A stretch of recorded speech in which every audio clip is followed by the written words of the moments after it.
C'est parti pour la GTJ, la grande traversée du Jura. Je viens de partir de Métabier il y a 1 heure et je me dirige donc vers le sud pour atteindre Giron dans 6 jours normalement. J'ai 112 km à faire et si je ne me trompe pas 2800 mètres de dénivelé positif, donc négatif aussi.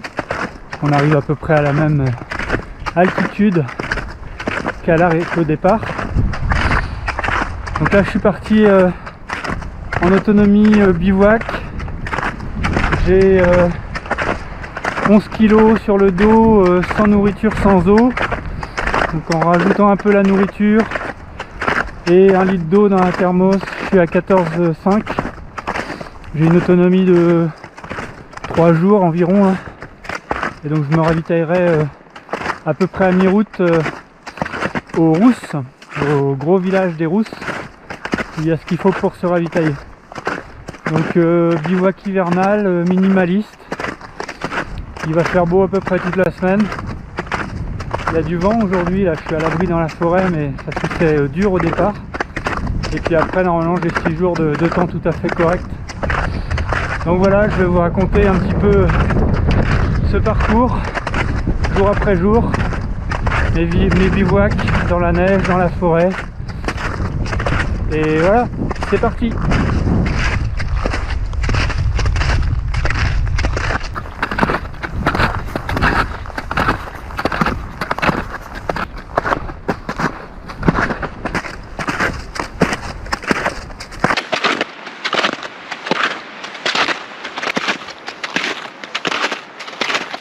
Pour l'instant, le chemin est pas mal tracé. Il a beaucoup neigé les semaines passées, mais ça fait 1 semaine qu'il n'a pas neigé. Donc il y a du monde à être passé sur l'itinéraire, en tout cas au début ici. Donc c'est plutôt facile, c'est bien damé, on ne s'enfonce pas. On verra par la suite si c'est partout pareil. Il y a sûrement d'autres endroits un peu moins fréquentés où la progression sera peut-être un petit peu plus lente.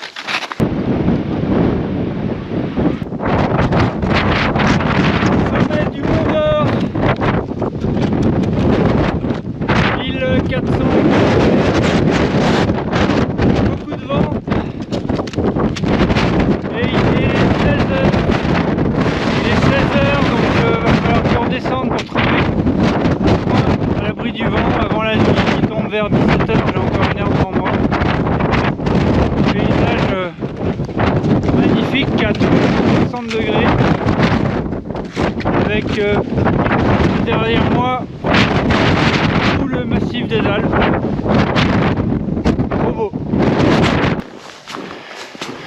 Il est 5h15, la nuit tombe, donc je vais m'arrêter là. Il y a un super coucher de soleil qui démarre, pas un seul nuage. De l'autre côté là il y a une lune, une pleine lune magnifique, toute violette. On la voit pas parce que je me suis protégé du vent avec cette forêt, mais elle va apparaître bientôt au-dessus des arbres. Et après avoir un peu tourné, je crois que je vais m'installer ici. C'est une zone où je suis venu là il y a 2 minutes. C'est pour ça qu'il y a déjà plein de traces. Donc je vais écraser tout ça, faire mon petit emplacement pour la tente, et puis passer une belle première soirée de bivouac hivernal. Là il n'y a pas un pet de vent, il fait pas très froid, il doit faire 0 je pense. Voilà ce que ça donne après 5 minutes de piétinement avec les raquettes. Plusieurs passages, là c'est bien dur, c'est bien plat. Donc je vais pouvoir mettre ma tente là-dessus. C'est beaucoup plus grand que l'emplacement de ma tente, mais ça me permet de pouvoir tourner autour, mettre les sardines, etc. Ça y est, je suis installé, il fait nuit noire là maintenant, quasiment. Bon, en tout cas ma tente est bien installée. J'ai plus qu'à gonfler mon matelas. Alors par contre, j'ai un gros souci, c'est que j'ai une raquette qui a... Bon, ma caméra a coupé, je disais c'est un truc super important parce que c'est pour serrer au niveau du coup de pied de la raquette. Donc du coup demain je vais descendre jusqu'à Mout à pied. Bon ça va, la piste est... le chemin est pas mal damé. Et je crois que je vais faire un coup de stop jusqu'à Métabier pour soit louer des raquettes, soit racheter des raquettes si je trouve direct un bon modèle, parce que mes raquettes sont mortes en fait, elles ont 20 ans, le plastique est complètement foutu. Matin du jour 2, donc deuxième jour, j'ai voulu filmer ce matin mais la GoPro arrêtait pas de s'éteindre en disant qu'elle avait pas de batterie alors qu'il y a de la batterie. Il faisait peut-être trop froid, mais enfin il faisait que moins 6 ce matin au réveil. Donc là je me dirige vers Mout, je descends vers Mout avec une raquette cassée que j'ai réussi à réparer avec une petite cordelette comme ceci. Il y a un truc plastique en fait qu'on voit juste devant là qui a pété. Donc j'ai réussi à passer une cordelette. Alors, je me suis débrouillé, j'ai réussi à la resserrer. Ça marche nickel. Je pensais que j'allais devoir m'arrêter à Mout et faire du stop pour retourner à Métabier et trouver des raquettes, en louer ou en racheter. Mais en fait je crois que là ça va le faire avec ma réparation. En espérant que j'ai pas d'autres casses. Voilà, on verra bien. Donc j'ai eu pas mal de passages dans de la neige bien profonde avec juste une petite trace mais qui enfonçait bien. Et puis là je me retrouve sur une piste toute damée, assez large. En fait là ça suit le GR5, la grande traversée du Jura, à VTT également, il y a les signes ici. Donc là sur ces portions là ça va assez vite. Alors pour mon couchage là, pour cette traversée du Jura hivernal, j'ai tenté de prendre mon Valandré Mirage 3.4, donc qui est un duvet 0 degré confort, moins 5 degrés extrême, enfin limite confort. Je sais que je dors bien jusqu'à des températures légèrement négatives. À moins 5, je sais que je commence vraiment à me l'écailler de manière conséquente. Et donc là, plutôt que de louer un duvet grand froid comme je fais d'habitude, donc un duvet moins 15 confort, là j'ai acheté comme un drap de soie mais en thermo je sais plus quoi, de Sea2 Summit, un truc qui est censé faire gagner 18 degrés. Bon, alors évidemment on n'y croit pas une seconde, hein. D'ailleurs tous les avis le disent, on ne gagne pas 18 degrés.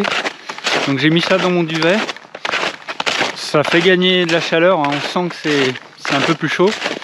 Et par dessus j'ai mis un sursac Divi, un truc un peu de survie là, aluminisé, de la marque Sol, qui est dit être respirant. Et en fait au bout de 2 heures je me suis réveillé, le sursac était trempé et le dessus de mon duvet était complètement trempé aussi, donc un peu plus gênant. C'est un duvet avec du duvet hein, dedans, donc ça une fois que c'est humide c'est compliqué à faire sécher et surtout ça tient plus chaud du tout. Donc j'ai viré mon sursac là pendant la nuit, je l'ai mis en dessous mon matelas pour faire isolant. Et puis j'ai dormi comme ça avec mon duvet et mon drap de soie en espèce de polaire. Hein. Il a fait moins 6 au matin. J'étais bien couvert en dessous. J'ai eu un peu froid, mais je pense que c'est parce que mon duvet était un peu humide sur le dessus. Donc voilà, une expérience pas très concluante pour le sursac. Par contre le drap de soie là, en petite polaire là, j'ai l'impression que ça donne quand même pas mal de confort en plus. Je sais pas maintenant dire combien de degrés je peux gagner, parce que j'avais à la fois mon duvet qui était vraiment humide, plus qu'humide, même mouillé sur le dessus, et pour couronner le tout j'ai mon matelas qui perd un petit peu, il doit y avoir une toute petite fuite quelque part. J'avais pas ça en partant, enfin, je l'ai vérifié avant de partir, il était bon, et là il perd un petit peu. J'ai été obligé de le regonfler dans la nuit, Et puis ce matin il était à nouveau un petit peu dégonflé, donc je sentais que j'avais du froid qui venait par le sol parce que il n'était pas assez gonflé. Donc voilà, pour les prochaines nuits ça va être voilà, ça risque d'être un peu frais. Faut que j'arrive à faire sécher mon matelas, mon duvet, mais on verra ce que ça donne. Troisième jour, je suis parti ce matin de Chaux-Neuve, j'ai dormi juste un petit peu au-dessus. Je suis passé par La Chapelle-des-Bois et là j'entame la plus grosse ascension de toute la grande traversée du Jura, il me semble. Donc quand je dis la plus grosse, c'est pas en dénivelé, mais c'est en pente. En général, le relief est plutôt assez doux, avec dans les 400 mètres de dénivelé en moyenne par jour, mais avec un relief assez doux, des petites montées, des petites descentes. Là par contre c'est bien raide. Alors on le voit pas forcément à la caméra, mais ça monte bien raide. Et c'est même une montée qui peut être un peu délicate quand la neige est vraiment gelée. Et comme c'est pas mal à l'ombre, c'est exposé ouest-nord-ouest, ça peut être souvent délicat. Là la neige est bien dure, mais pas non plus complètement gelée, donc ça le fait. Et donc là je me dirige en direction du Bois d'Amont.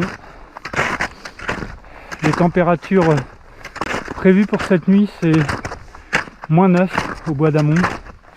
Je vais essayer de dormir sur les hauteurs juste avant dans la forêt pour avoir un petit peu plus chaud, mais tout près du Bois d'Amont pour sortir de la zone protégée, parce qu'ici il y a le fameux tétralyre qui est protégé, donc il y a toute une zone où on n'a pas le droit de bivouaquer. Donc je vais tout juste sortir de la limite pour me trouver un coin de bivouac. Sinon, dans le pire des cas, si c'est un peu long, j'ai repéré une petite cabane non gardée qui pourra faire l'affaire, qui est un peu plus près d'ici.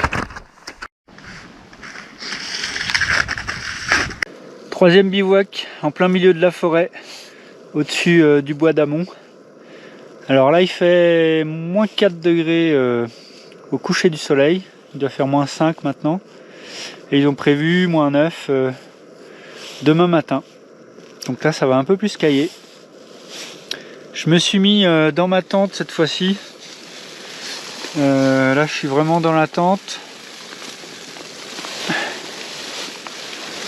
J'ai mon sac qui est ici dans l'avancée. Et puis j'ai fait une fosse à froid dans l'avancée, enfin devant l'avancée, pour pouvoir fermer et cuisiner dans l'avancée. Mais bon, pour l'instant ça va. Il fait pas trop froid. Voilà mon petit tas de neige là que j'ai déblayé. Je me suis bien amusé. Et là, je fais chauffer mon eau avec du gaz Jetboil spécial grand froid.